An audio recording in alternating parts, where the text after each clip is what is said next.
Keheningan yang mencekam menyelimuti Berlin. Deru mesin pesawat yang tak henti-hentinya, gemuruh artileri yang jauh, semuanya lenyap. Hanya angin bersiul melalui kerangka bangunan yang tersisa, yang berani memecah kesunyian. Jauh di bawah kota yang hancur, di dalam ruang bawah tanah Führer bunker yang lembab dan menyesakkan, Adolf Hitler menghadapi perlawanan terakhirnya. Udara terasa berat, pekat dengan ketegangan dan aroma ketakutan. Peta-peta, permukaannya dipenuhi garis merah dan biru yang menandai gerak maju dan mundur pasukan. Menempel di dinding, setiap tanda jarum menjadi saksi bisu dari kemajuan sekutu yang tak terhindarkan. Hitler, wajahnya dipenuhi kelelahan dan pembangkangan, berunding dengan para jenderalnya. Wajah mereka yang dulu memancarkan kepercayaan diri, kini menanggung beban kekalahan yang suram. Wehrmacht yang perkasa, kini tinggal bayangan dari masa lalunya, berjuang dengan keputusasaan. Namun, bahkan di saat-saat terakhir ini, Sang Führer tetap teguh pada keyakinannya, berpegang pada harapan semu bahwa kemenangan masih bisa diselamatkan dari puing-puing kehancuran. Bunker itu, sebuah makam beton yang membungkus sisa-sisa kekuatan Nazi, dipenuhi energi gugup. Para sekretaris bergegas, wajah mereka pucat, gerakan mereka mengkhianati ketakutan mereka. Para jenderal, seragam mereka berdebu dan tidak terawat, berbicara dengan nada pelan. Kata-kata mereka mengkhianati keputusasaan situasi mereka. Hitler, suaranya serak dan lemah, terus mengeluarkan perintah. Namun setiap perintah terdengar hampa, upaya sia-sia untuk memaksakan ketertiban pada dunia yang runtuh di sekelilingnya. Para jenderalnya yang dulu patuh buta, kini berani mempertanyakan pemimpin mereka. Permohonan mereka untuk berpikir logis, untuk menyerah melalui negosiasi demi menyelamatkan kota dari kehancuran lebih lanjut, hanya menemui telinga yang tuli. Hitler, pikirannya dipenuhi paranoia dan delusi, melihat pengkhianatan di mana-mana. Dia mencerca musuh-musuh imajiner, baik di dalam maupun di luar, Soringkind Wisdewemari. Bunker itu, yang jumproko simbol Proton Nazi, towards the Worteldatungsneri.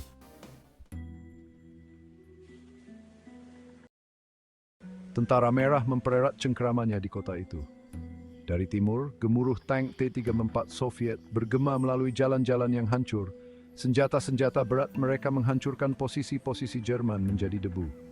Dari barat, pasukan Amerika dan Inggris, yang telah menyeberangi Sungai Rin beberapa minggu sebelumnya, terus mendekat. Kemajuan mereka tampaknya tak terhentikan. Berlin, yang dulunya merupakan ibu kota Reich ketiga yang megah, kini menjadi kota yang terkepung. Jalan-jalannya menjadi medan pertempuran yang kacau balau.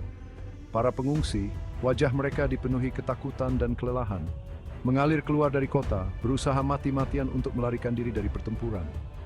Para wanita mendekap anak-anak mereka, mata mereka melebar ketakutan. Orang-orang tua, wajah mereka dipenuhi kenangan seumur hidup, tertatih-tatih melewati puing-puing, tubuh mereka yang renta tak mampu menghadapi kekacauan yang menyelimuti mereka. Setiap ledakan, setiap tembakan senjata membawa gelombang kepanikan baru. Udara yang pekat dengan bau mesiu dan kematian dipenuhi dengan teriakan orang-orang yang terluka dan sekarat. Makanan dan amunisi semakin menipis. Rumah sakit penuh sesak dengan orang-orang yang terluka. Koridor-koridornya bergema dengan erangan orang-orang yang sekarat. Segelintir orang yang beruntung menemukan tempat berlindung berkerumun di ruang bawah tanah dan basement, berdoa agar bom-bom itu jatuh di tempat lain. Kota itu, yang dulunya merupakan simbol ambisi Nazi, kini menjadi saksi bisu dari kengerian perang. Namun, bahkan ketika tentara merah semakin mendekat, Hitler menolak untuk menyerah. Dia mengeluarkan serangkaian perintah fantastis, mengirimkan pasukan-pasukan hantu dan divisi-divisi yang tidak ada untuk memperkuat pertahanan kota. Dia berpegang teguh pada keyakinan delusional bahwa rakyat Jerman yang terinspirasi oleh tekadnya yang tak tergoyahkan akan bangkit dan mengusir para penjajah. Tetapi rakyat Jerman yang kelelahan dan hancur oleh perang selama bertahun-tahun tidak lagi memiliki semangat untuk berperang. Dalam upaya terakhir untuk membendung gelombang Soviet, Hitler memerintahkan serangan balasan. Dia melemparkan apa yang tersisa dari Wehrmacht bersama dengan unit-unit Volkssturm yang dibentuk dengan tergesa-gesa ke dalam serangan putus asa dan sia-sia. Orang-orang dan anak laki-laki ini, banyak yang usianya belum cukup untuk bercukur, tidak memiliki perlengkapan dan persiapan yang memadai untuk menghadapi kengerian pertempuran. Berbekal senjata seadanya, beberapa di antaranya tidak lebih dari sekadar senapan berburu. Mereka menghadapi kekuatan penuh Tentara Merah. Hasilnya adalah pembantaian. Volkssturm, yang banyak di antaranya belum pernah menembakkan senjata dalam kemarahan, dibantai oleh pasukan Soviet yang berpengalaman dan bersenjata lengkap. Tank-tank bergemuruh melalui barisan mereka, senapan mesin mereka memuntahkan api. Peluru artileri menghujani dari langit,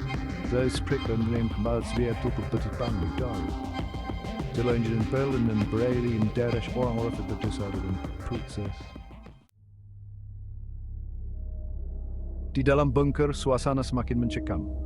Seiring dengan semakin dekatnya Tentara Merah, dinding-dinding tampak semakin mendekat, udara semakin pekat dengan aroma ketakutan dan keputusasaan. Hitler, wajahnya kurus dan matanya merah, mondar-mandir, pikirannya kacau. Dia mencerca para jenderalnya, menuduh mereka pengecut dan pengkhianat. Dia melihat musuh di mana-mana, paranoianya dipicu oleh koktail obat-obatan dan delusi. Orang-orang di sekelilingnya, yang terjebak di dalam bunker yang menyesakkan, berjalan di atas kulit telur, takut memicu ledakan amarah lainnya. Eva Braun, kekasih Hitler, berusaha untuk mempertahankan suasana normal dengan mengatur pemutaran film dan pertunjukan musik. Tetapi bahkan gangguan-gangguan ini tidak dapat menutupi rasa malapetaka yang akan datang yang menyelimuti bunker.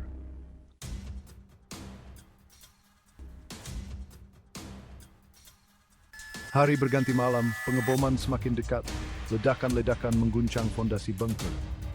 Hitler, cengkeramannya pada kenyataan semakin menipis setiap jam, mundur lebih dalam ke dunianya sendiri.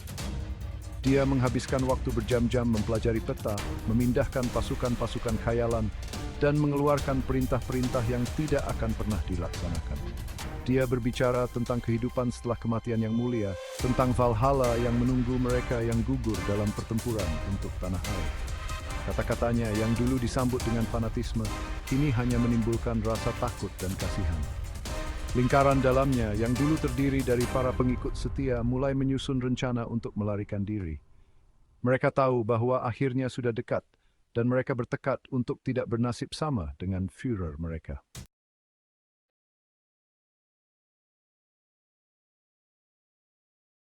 Pada tanggal 30 April tahun 1945, dengan pasukan Soviet hanya beberapa ratus meter dari bunker, Hitler membuat keputusan yang telah lama dia tolak sendiri.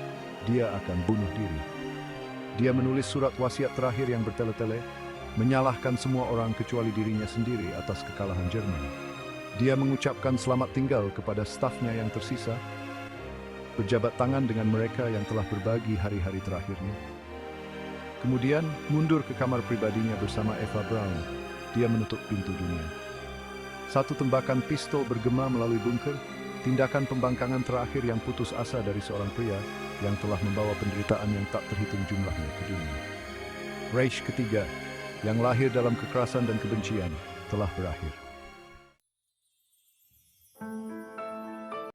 Setelah kekacauan akibat bunuh diri Hitler, mereka yang tersisa di bunker berebut untuk melarikan diri dari Soviet yang terus maju. Beberapa, seperti Joseph Goebbels, menteri propaganda Hitler, memilih untuk mengikuti Führer mereka dalam kematian, menghabisi nyawa mereka sendiri dan keluarga mereka. Yang lain, putus asa untuk bertahan hidup, berusaha melarikan diri dari kota berharap untuk berbaur dengan arus pengungsi. Bunker itu, yang dulunya merupakan pusat saraf kekuatan Nazi, ditinggalkan. Koridor-koridornya, yang dulunya ramai dengan aktivitas, menjadi sunyi. Satu-satunya suara yang terdengar adalah tetesan air yang merembes melalui langit-langit beton. Pasukan Soviet, wajah mereka muram, menemukan mayat Hitler dan Eva Braun di reruntuhan. Berita kematian sang Führer menyebar seperti api, membawa campuran kelegaan dan ketidakpercayaan.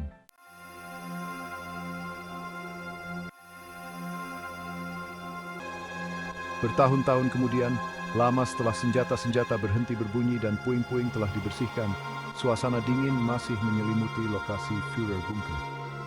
Penduduk setempat membisikkan tentang kejadian-kejadian aneh, tentang cahaya-cahaya yang berkelap-kelip dan suara-suara tanpa tubuh yang berasal dari reruntuhan. Beberapa orang mengaku telah melihat hantu Hitler sendiri. Wajahnya terdistorsi dalam topeng kemarahan, berkeliaran di lanskap yang sunyi. Apakah kisah-kisah ini benar?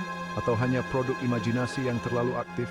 Satu hal yang pasti, Warisan Hitler dan kengerian yang dia lepaskan akan terus menghantui dunia selama beberapa generasi mendatang. Bunker itu, sebuah saksi bisu dari kedalaman kebobrokan manusia, berfungsi sebagai pengingat yang mengerikan akan rapuhnya perdamaian dan potensi kegelapan yang selalu ada untuk menelan hati manusia.